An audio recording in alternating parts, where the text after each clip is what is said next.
The distress signal cut through the void like a blade through silk, carrying with it the weight of an entire civilization's terror. Admiral Kate Rivers stood in the command center of the Human Defense Fleet headquarters, watching the holographic display flicker with the desperate transmission from Kalari Prime. The image of Elder Nim, the Kalari's lead scientist, appeared before her with his usually pristine blue scales, dulled by exhaustion and fear. "This is our final broadcast," Elder Nim's voice carried across the light years, each word trembling with the weight of impending doom. "The Void Swarm has breached our outer defenses. Our homeworld. Our children. They have perhaps days before. The machines consume everything we are." Kate's jaw tightened as she watched the transmission.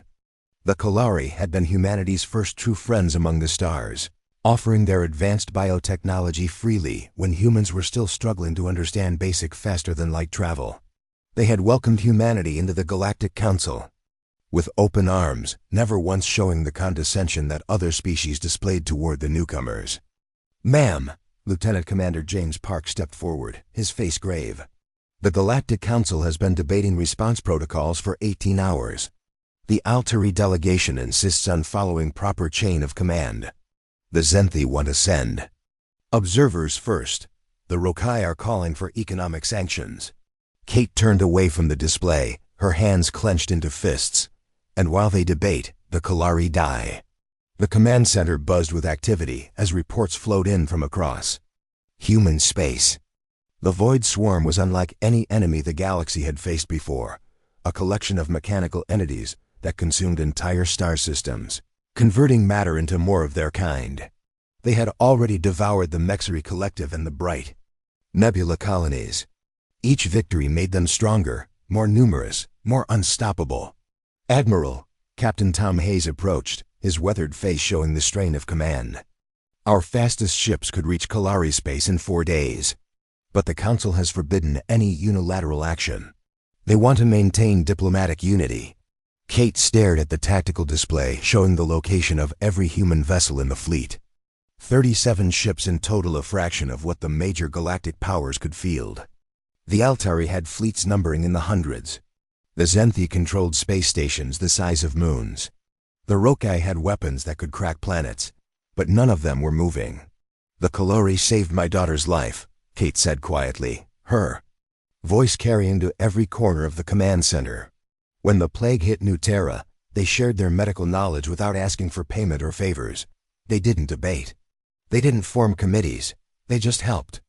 She turned to face her officers, and in that moment, every person in the room understood what she was about to do. "Ma'am," Lieutenant Commander Park said carefully, "the Council has been very clear about unauthorized military action. If we move without approval, then we'll face the consequences later," Kate interrupted.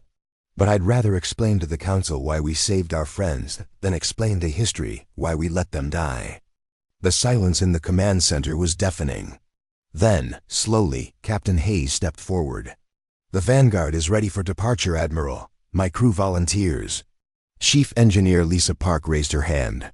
"The Prometheus needs 6 hours to finish. Experimental weapon modifications. We can be ready after that." One by one, every captain and senior officer in the room volunteered their ships and crews. Not because they were ordered to, but because they understood something the other galactic species had forgotten.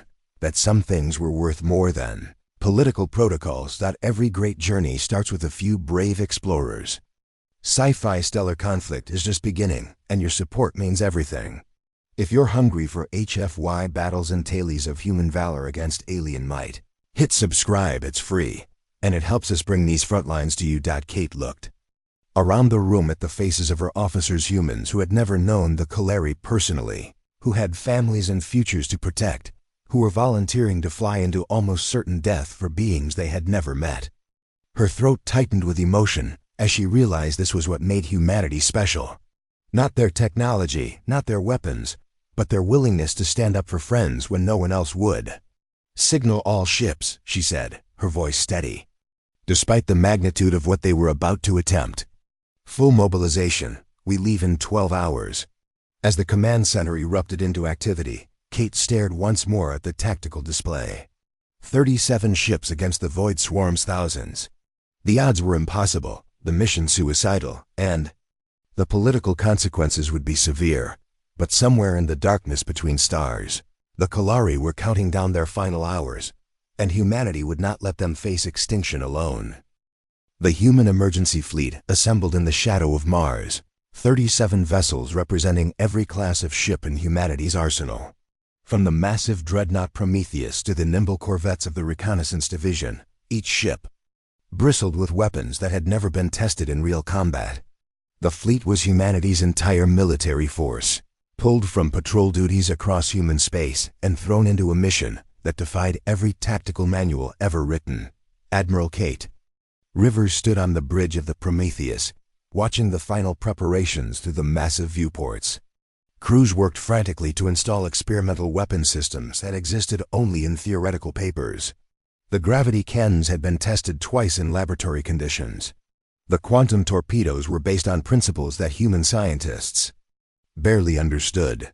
The whole operation felt like controlled chaos, but it was the kind of chaos that humans excelled at. Admiral, Chief Engineer Lisa Park approached, her uniform stained with coolant and her face streaked with exhaustion. The weapon modifications are complete, but I have to be honest, we're flying blind here. The power requirements alone could overload our main reactors. Kate nodded grimly. And our alternatives? We show up with conventional weapons and get swept aside like dust. Lisa's expression was grim but determined. At least with these modifications, we might surprise them. The communication array crackled to life, and Elder Nim's voice filled the bridge once more. The Kalari leader looked even more exhausted than before, his blue scales now pale with fatigue.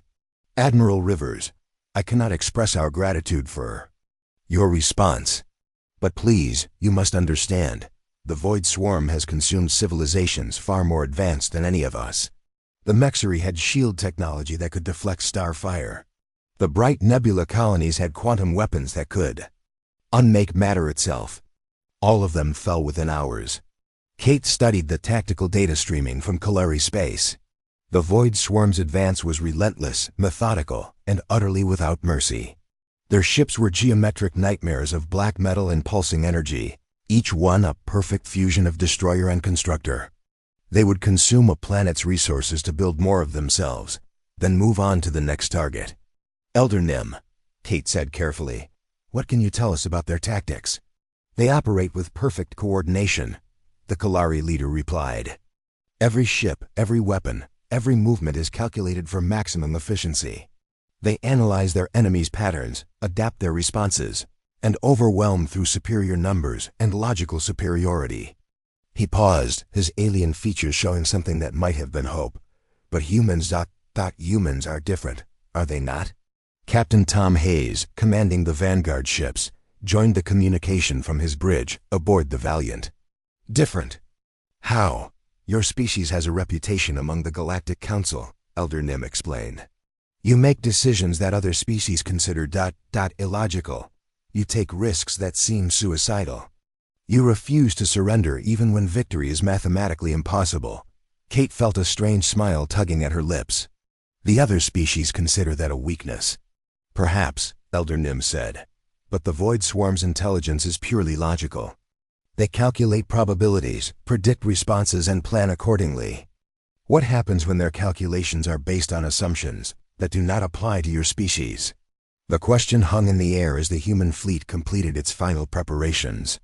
Kate looked around the bridge at her crewmen and women who had volunteered for a mission that every rational analysis suggested was suicide. They were checking weapon systems that might explode in their faces, plotting courses through enemy territory that no sane strategist would attempt, and preparing to fight an enemy that had never been defeated. All ships report ready, Admiral. Lieutenant Commander James Park announced. Kate activated the fleet-wide communication system. This is Admiral Rivers to all vessels. In 3 hours, we will enter Kalari space. We will be outnumbered approximately 50 to 1. Our weapons are experimental. Our tactics are untested. By every measure that the Galactic Council uses to evaluate military operations, we are about to fail spectacularly. She paused, looking out at the constellation of ships that represented humanity's entire military might. But we are not fighting. For the Galactic Council. We are fighting for friends who extended their hand to us when we were newcomers to the stars. We are fighting to prove that some things matter more than calculated odds. We are fighting because when the Kalari needed someone to stand with them, we were the only ones who answered. The communication channels remained silent for a moment, then erupted in cheers from 37 different ships. Kate felt a surge of pride that had nothing to do with military protocol and everything to do with the human spirit that had carried their species from a single world to the stars. "Jump drives charging," announced the navigation officer. "All ships synchronized for simultaneous emergence." Kate settled into her command chair and activated her personal communicator. "Tom, take the Vanguard in first.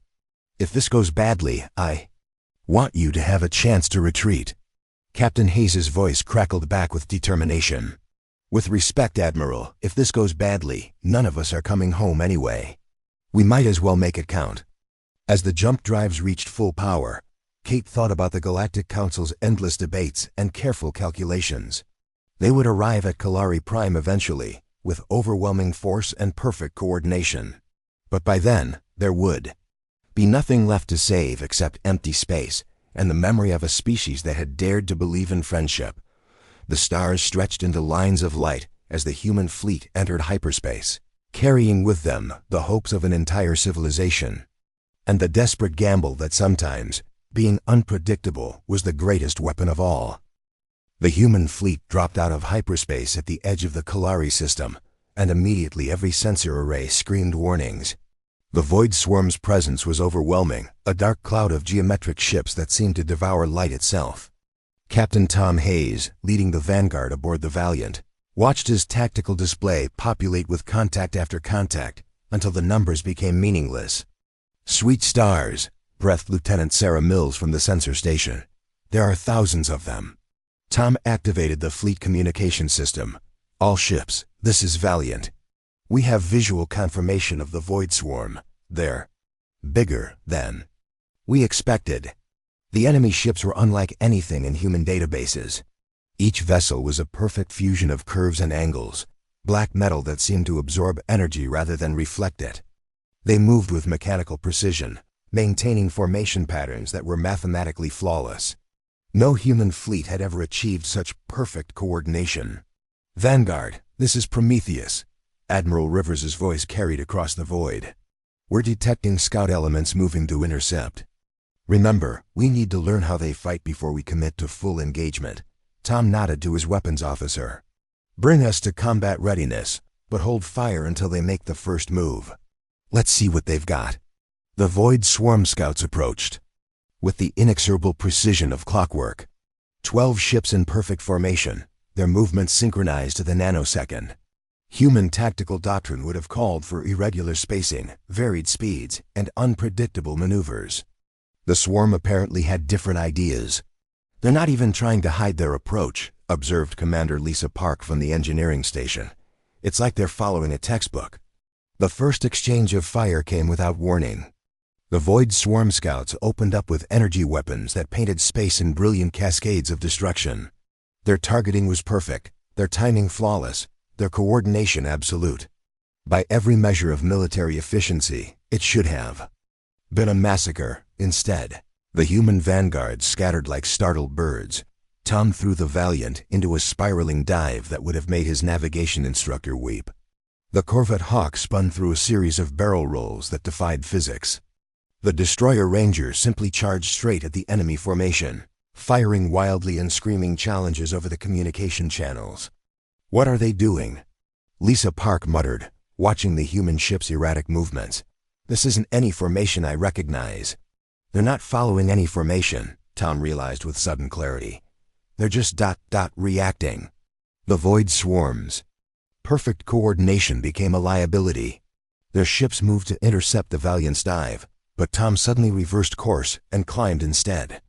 They adjusted their fire to track the Hawk's barrel rolls, but the human pilot switched to a completely different evasion pattern mid-maneuver. The Ranger's suicidal charge should have been easily countered, but its random firing pattern confused the enemy targeting systems. "Admiral," Tom reported, his voice filled with amazement, "they can't predict us. Their ships are trying to calculate our next moves, but we're not following any predictable patterns. Kate's voice crackled back with excitement. Because we're not calculating, we're just fighting. The battle became a laboratory for human unpredictability. When the Void Swarm predicted a retreat, human ships charged forward. When they calculated optimal firing solutions, human gunners shot where their instincts told them to aim.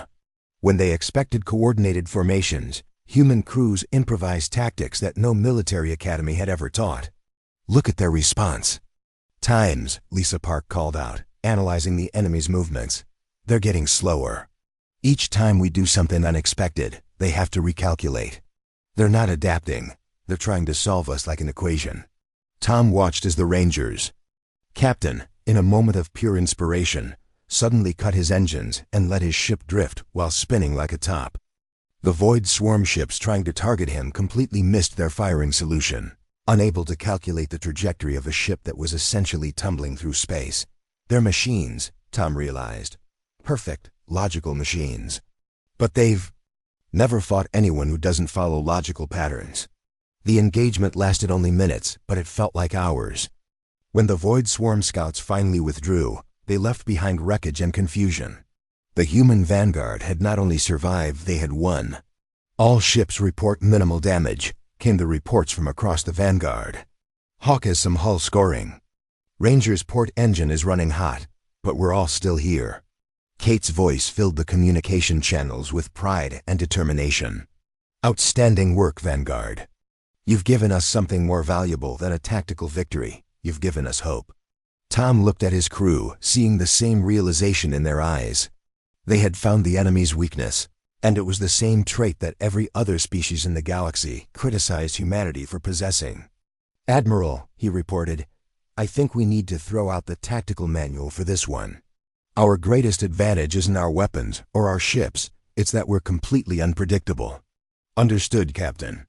Signal all ships we're going to show the Void Swarm what happens when perfectly logical machines meet perfectly illogical humans. As the human fleet prepared for the main engagement, Tom felt something he hadn't experienced since the mission began: genuine confidence.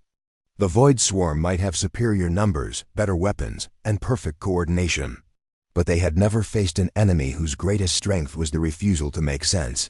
The battle for Kellery Prime was about to begin, and for the first time in galactic history, chaos was about to prove superior to order. The human fleet emerged from hyperspace to find Kellery Prime dying. The planet's once brilliant blue oceans were blackened with the debris of fallen orbital stations. The protective shield that had defended the world for millennia flickered like a dying candle, sections failing and regenerating in a desperate cycle of collapse and renewal. Above the planet, the Void Swarm's main force hung like a metallic storm cloud, methodically dismantling the last defenses. Admiral Kate Rivers stood on the bridge of the Prometheus, watching the tactical display with a mixture of horror and determination. The enemy force was even larger than intelligence had suggested, over 3,000 ships in perfect formation, with more arriving from the outer system every minute. Admiral, Captain Tom Hayes' voice crackled over the communication system. From the Vanguard, we're detecting massive refugee movements on the planet's surface. It looks like they're trying to evacuate the population to the southern continent. Kate studied the sensor readings, her mind racing through possibilities. The Kellery had perhaps 6 hours before their shields failed completely.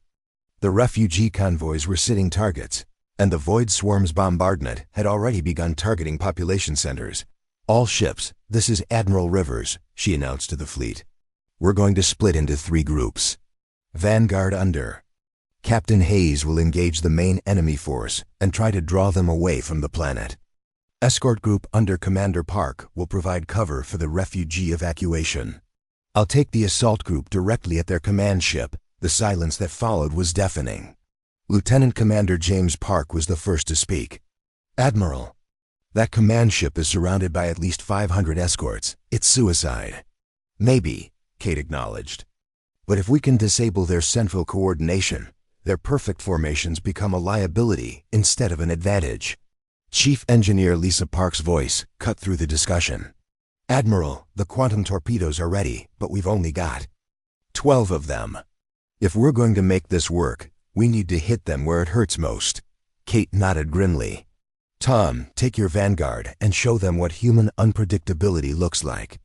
Make them focus on you. Lisa, get those refugees off the planet. I don't care if you have to land ships on the surface and carry them out manually. The fleet split apart, each group heading toward their designated targets. The vanguard ships scattered across the battlefield. Like hunting wolves, their erratic movements and unpredictable attacks drawing the attention of the Void Swarm's main force. Tom Hayes led the charge, his ship spinning through impossible maneuvers, while his crew fired at targets that should have been out of range. They're taking the bait, reported Captain Maya Torres from the destroyer Intrepid. Half their fleet is trying to calculate our attack patterns.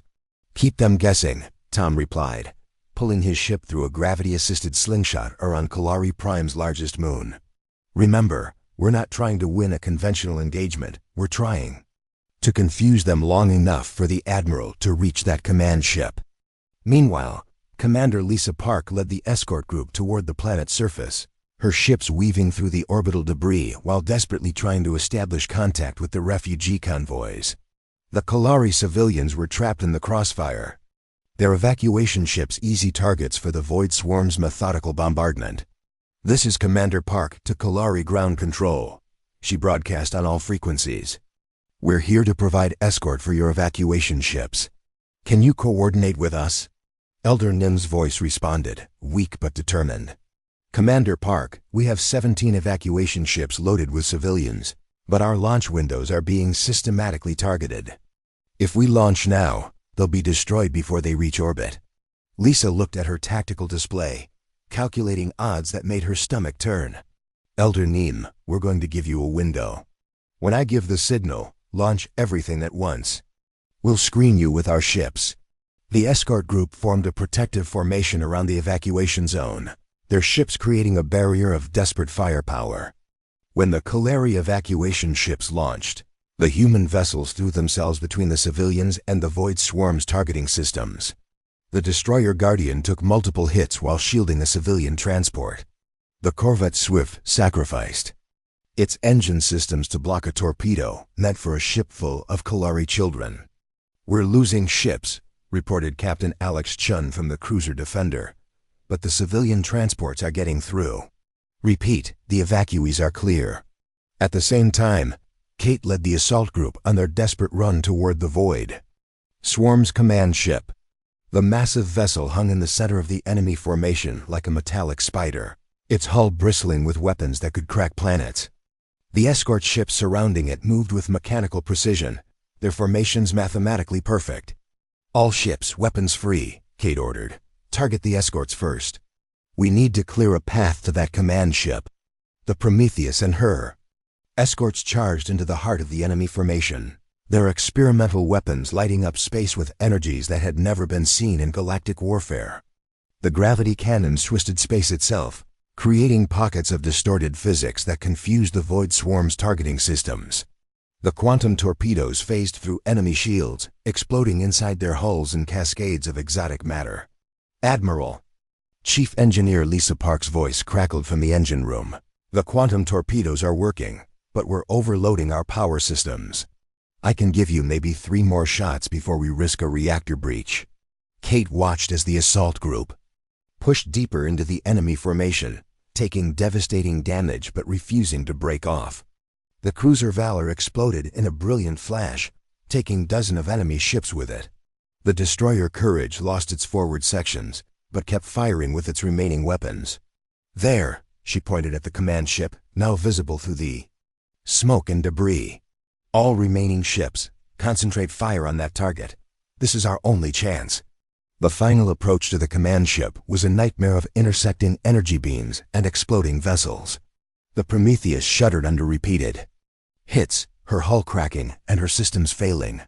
But Kate pressed forward, driven by the knowledge that millions of Kalari lives depended on the next few minutes.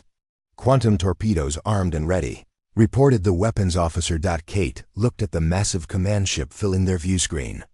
Its alien architecture both beautiful and terrifying. Fire everything we have, for the Kalari, for humanity, for friendship.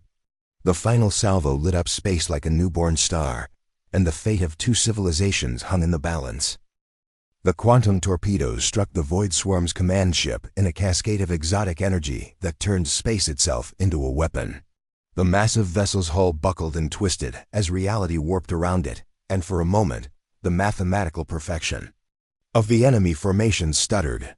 Then, like a house of cards in a hurricane, the command ship's structure began to collapse. Admiral Kate Rivers watched from the bridge of the battered Prometheus as the enemy flagship tore itself apart. "All ships report status," she called out, her voice hoarse from smoke and exhaustion. The responses came back in fragments. The assault group had been decimated, only 7 ships remained operational, and most of those were running on backup power. The Prometheus herself was venting atmosphere from 12 hull breaches, her port engine completely destroyed. "Admiral," Captain Tom Hayes' voice crackled over the communication system. "The command ship is down, but the rest of their fleet is still active. They're regrouping for another attack." Kate studied the tactical display through a haze of sparks and emergency lighting. Without their central coordination, the Void Swarm ships were moving more slowly, their perfect formations replaced by hesitant, calculated maneuvers. But there were still thousands of them, and the human fleet was falling apart. "Ma'am," Lieutenant Commander James Park reported, "we're getting communication from the other groups." Commander Lisa Park's escort group successfully evacuated the civilian population, but they lost 8 ships in the process. The Vanguard is down to 15 operational vessels. Kate closed her eyes for a moment, feeling the weight of every life lost in the battle. Then she opened them again and saw something that made her heart skip. On the long-range sensors, new contacts were appearing at the edge of the system. "Incoming transmission," announced the communication officer. It's the Galactic Council fleet." The holographic display flickered to life, showing the dignified features of Admiral Vex, the Alteri commander who had led the Council's debates about proper response protocols.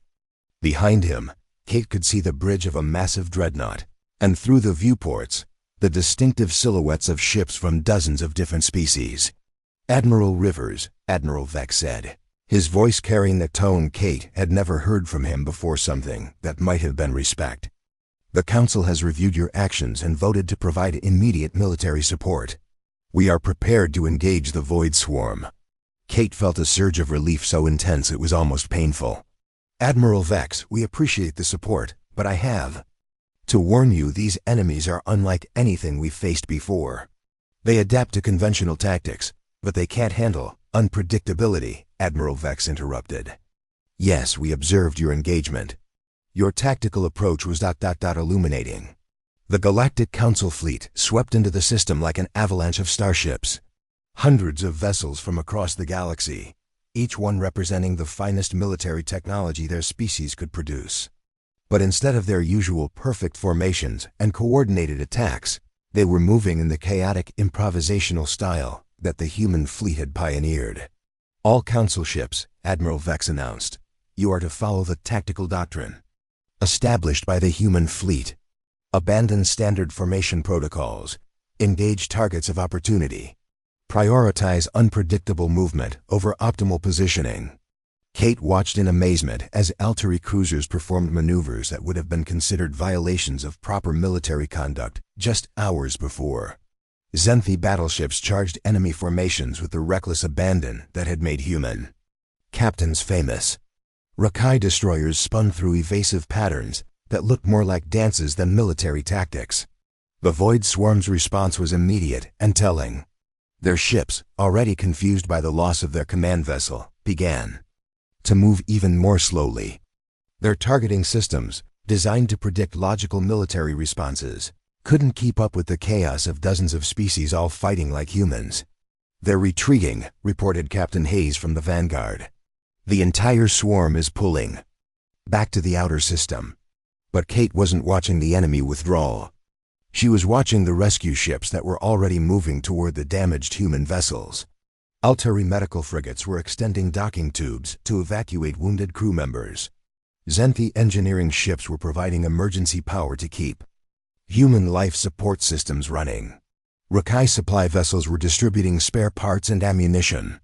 "Admiral Rivers," Elder Nim's voice came through the communication system, and Kate was surprised to see that the Kalari leader was no longer alone. Representatives from dozens of species surrounded him, all of them looking at Kate with expressions she couldn't quite identify. "Admiral," Elder Nim continued, "I have been asked to convey the gratitude of the Galactic Council, and more importantly, the promise of the species you have saved today.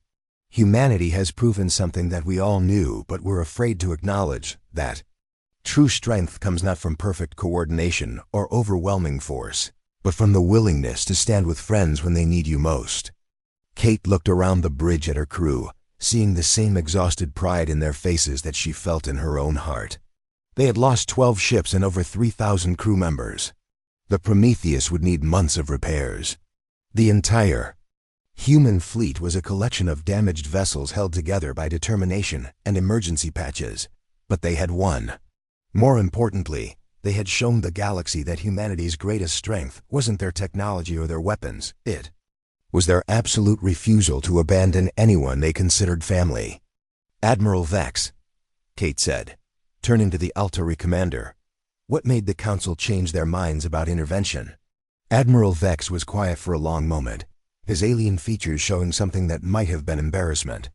"We watched your fleet depart for what we calculated to be certain death.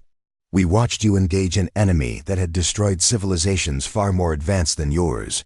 We watched you sacrifice your ships and your people for friends who could offer you nothing. In return," he paused, his voice becoming softer, "and we realized that in all our discussions of proper protocols and calculated responses, we had forgotten the most important protocol of all, that when your friends are in trouble, you help them, period." As the combined fleet began the long task of hunting down the scattered Void Swarm remnants, Kate stood on the bridge of her damaged flagship and watched the stars.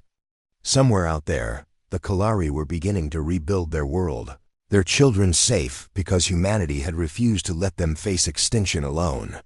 The galaxy would remember this day not as the Battle of Kalari Prime, but as the day humanity taught the stars what it truly meant to be galactic citizens.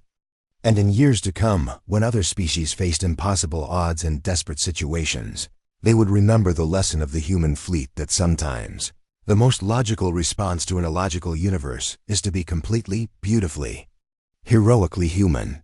The price of brotherhood had been paid in blood and sacrifice, but the reward was something far more valuable than victory. It was the knowledge that in a vast and often hostile universe, no friend would ever have to face the darkness alone.